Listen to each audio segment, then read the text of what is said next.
খণ্ডের মানুষ ঐতিহাসিক কাল ধরে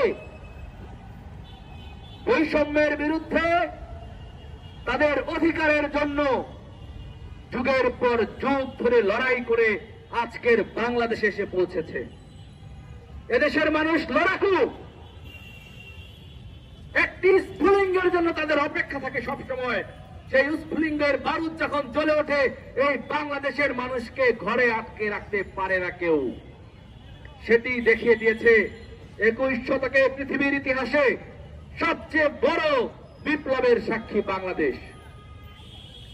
এত বড় একটি বিপ্লব কেন সংগঠিত হয়েছে?